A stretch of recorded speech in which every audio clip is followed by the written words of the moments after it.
The following program is the work of the broadcast students at the British Columbia Institute of Technology. BCIT Magazine features news stories from around the Lower Mainland which were produced over the last week. Responsibility for the content of the show rests completely with the students and their instructors.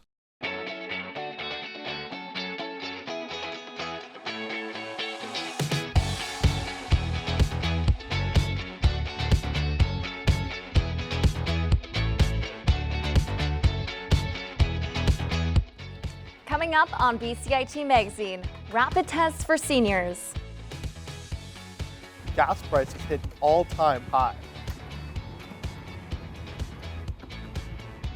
And a story with wheels.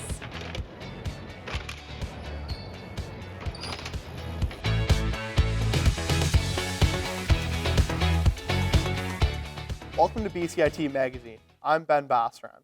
And I'm Sadie Chung. Here's what's been going on in our community. Vancouver residents are rallying behind Russian-owned businesses after several were targeted by vandals.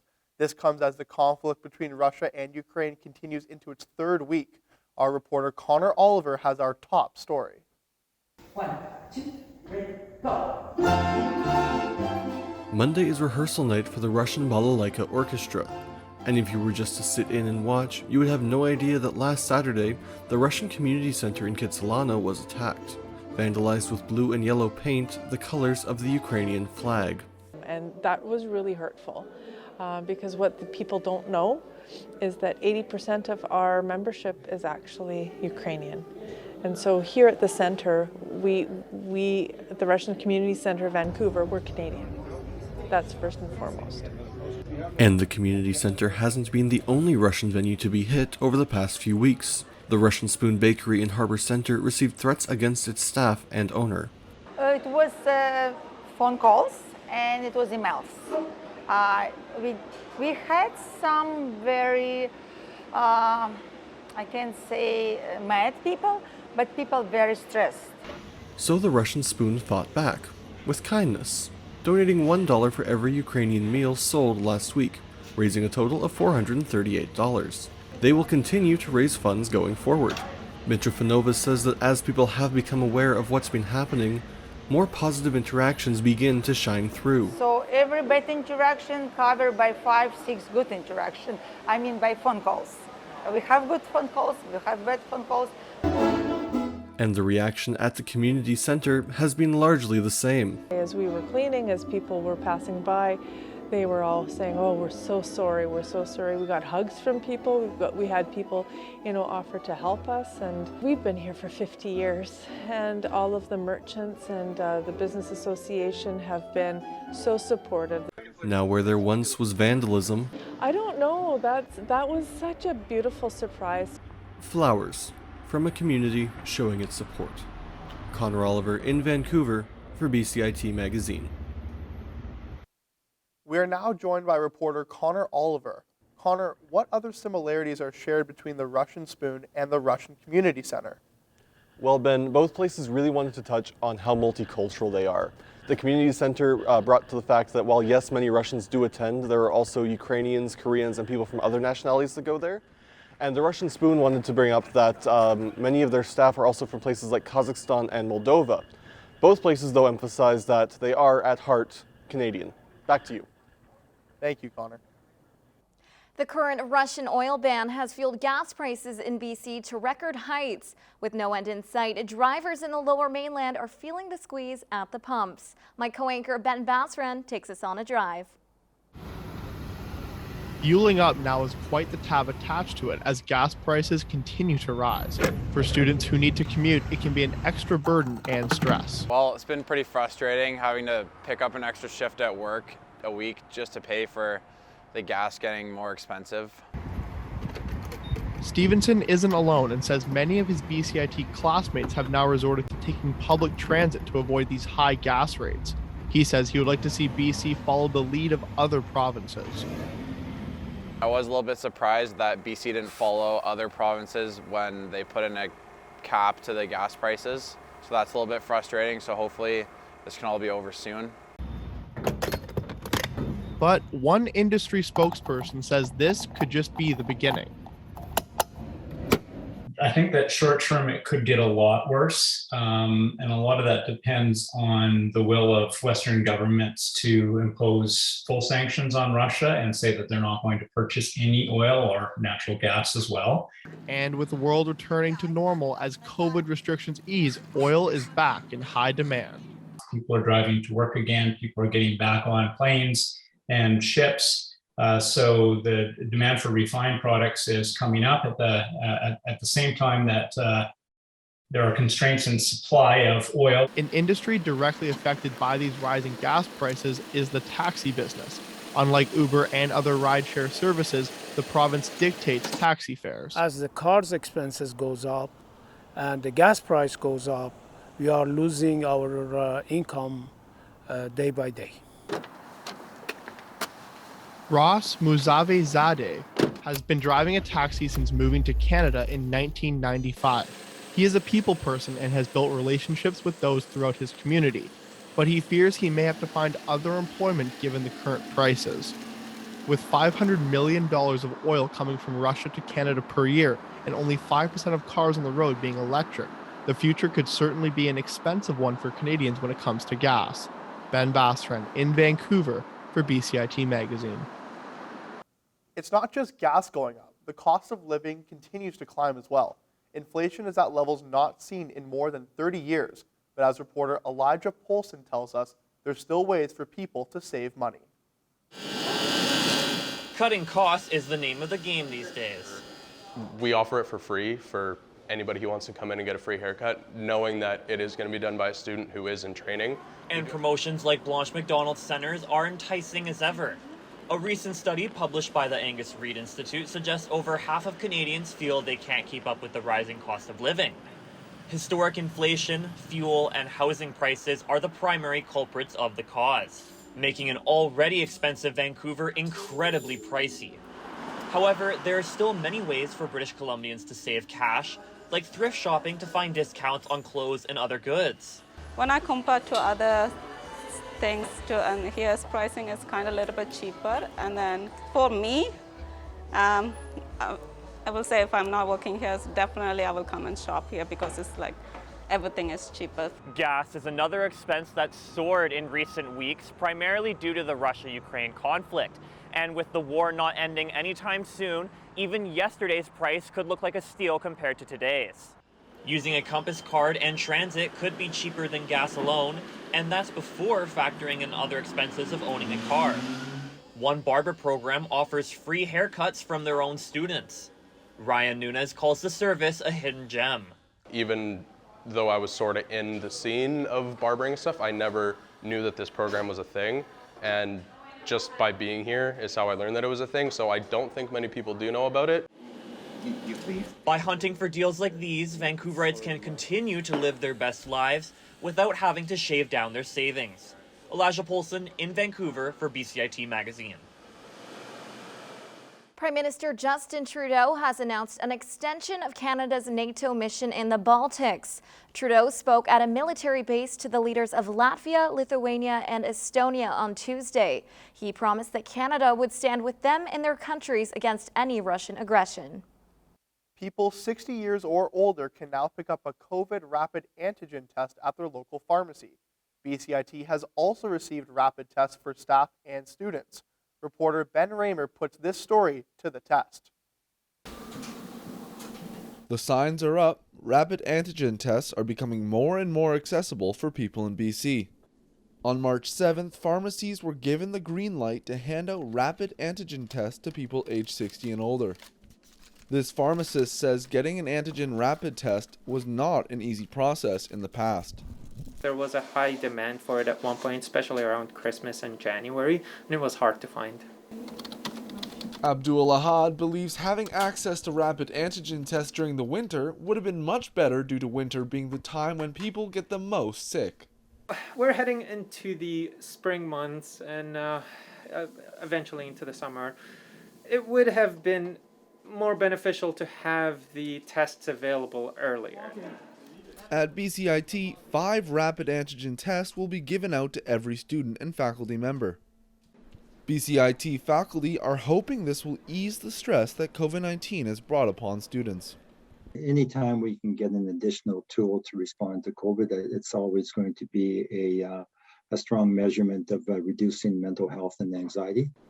Some BCIT students believe the kits come too late. I think everybody who's got COVID has already passed it on to somebody. I think as an institution, as a government-funded institution, they probably could have gotten their hands on those rapid tests maybe a little earlier than March 2022. Abdul Ahad thinks the rest of the population will not have to wait that much longer. It's a little science experiment here. Ben Raymer in Maple Ridge for BCIT Magazine. Coming up after the break, the little creek that could. And how soccer fans are showing support.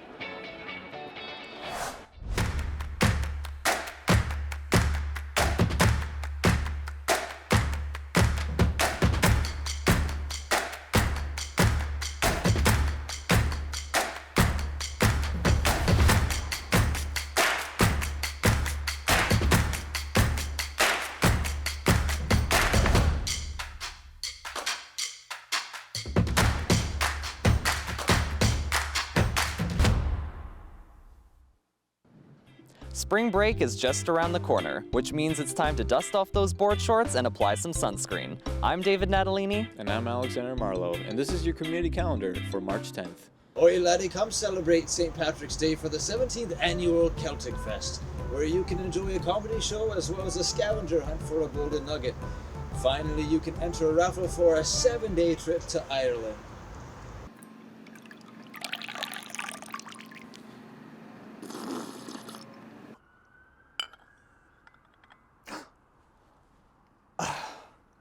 I'm late for a very important date. Alice, the immersive cocktail experience, will be held at the Vancouver Alpine Club this year.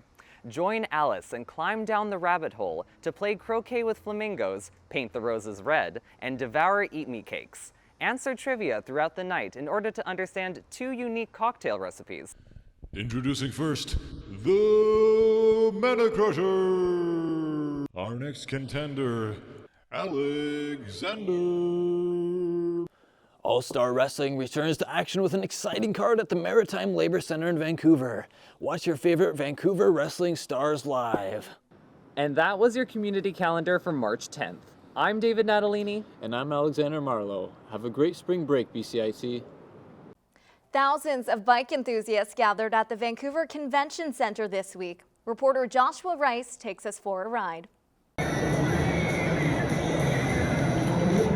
If you like crazy stunts, there's a bike for that. Or if you want more of a leisurely ride.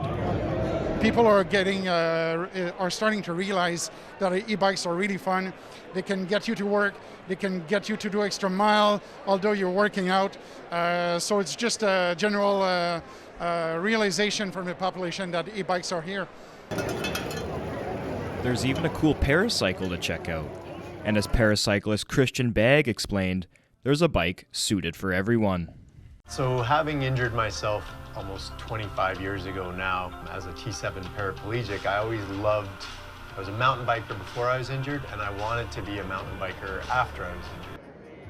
Hundreds of cycling options were on display last weekend at the BC Bike Show. It's the largest cycling event in Western Canada, and it has been stalled for over 2 years due to the pandemic. So we're really excited to be here. The event itself, I would say, we're really happy to be able to show the bikes to people again. Retailers say that with rising gas prices, people are buying e-bikes now more than ever. E-bikes range in price from $600 to upwards of $10,000. However, buyers should be aware that with supply chain shortages, it can cause quite the hassle. For Christian Bagg, taking the time to find the right ride is worth the wait. I'd never thought that I would hand cycle up a mountain. You get this sort of euphoric feeling that you don't get in a motorized vehicle. With spring just around the corner, expect to see an increase of cyclists on the road near you.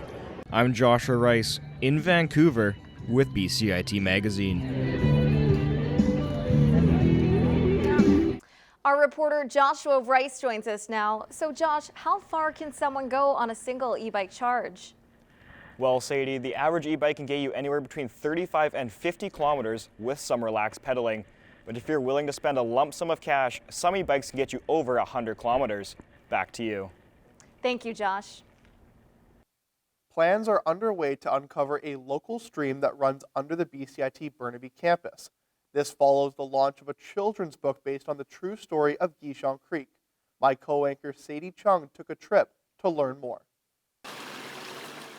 Once a polluted and lifeless stream on BCIT's Burnaby campus, now Guichon Creek is a clean waterway where wildlife flourish. We've made incredible headway both in terms of restoring the upper part of the creek as well as the lower end, but there's always new opportunities. This is what Guichon Creek looked like more than 50 years ago as a ditch. BCIT was built over top. If you were to walk up the creek, you'd see lots of pools. After Angelo released a children's book last fall called The Little Creek That Could, it sparked a broader conversation on water sustainability and opened the floor for more ecological initiatives. Literally, it's a living lab right in our own backyard.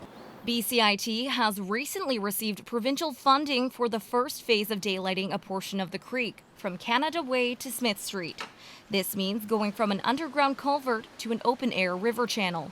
And through that work, ultimately, we would like to stitch Guichon Creek back to feeding into the Still Creek watershed in an ecologically restored way so that we can have salmon spawning on our campus lands. Since the 1970s, BCIT students, faculty, restoration programs, and others in the community have worked to restore the stream, and it doesn't stop there. As it enters more urbanized areas, daylighting would create a walkable, cycle-friendly corridor with restored creek banks. It's a piece of a waterway that can bring life to any organization. So an institution like BCIT that prides itself on offering programs in areas like ecological restoration, we have to be practicing what we preach. A teaching tool in the community and a learning opportunity for many as the campus gears up to continue its plans with Guichon Creek. Sadie Chung in Burnaby for BCIT Magazine. The Ukraine conflict has affected people around the world. Many sports teams, including the Vancouver Whitecaps, are helping by raising awareness and funds. Reporter Mohammed Hussein spoke to some fans. Right into the stadium. A large crowd of Vancouver Whitecaps fans showed up at BC Place wearing a different team color. We're actually here with the Bartniks who are of Ukrainian heritage, so we were supporting Ukraine. I've got the blue and yellow on, so trying to show our support as much as possible.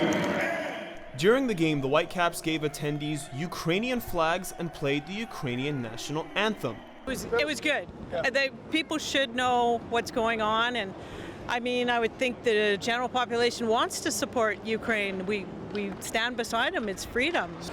The Whitecaps are among many sports teams across the country taking a stand.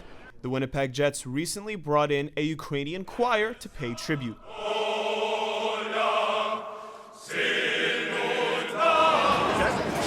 A Ukrainian Whitecaps fan hopes raising this kind of awareness will help spread some sort of positivity. I think it's a good cause. Yeah, we got to stop this stuff. It's not good. We've had zero positivity at all in the last year or two. We need some positive stuff, man. The Whitecaps said they will donate to the Canadian Red Cross Ukrainian Humanitarian Crisis Appeal on behalf of everyone who attended the match. No one wants war. It's ridiculous. And it's good to see thousands of people kind of banding together for a united cause. Mohammed Hussein in Vancouver for BCIT Magazine. The Seattle Seahawks have traded quarterback Russell Wilson to the Denver Broncos. Wilson is a 9-time Pro Bowl quarterback and led the Seahawks to a Super Bowl championship in 2013.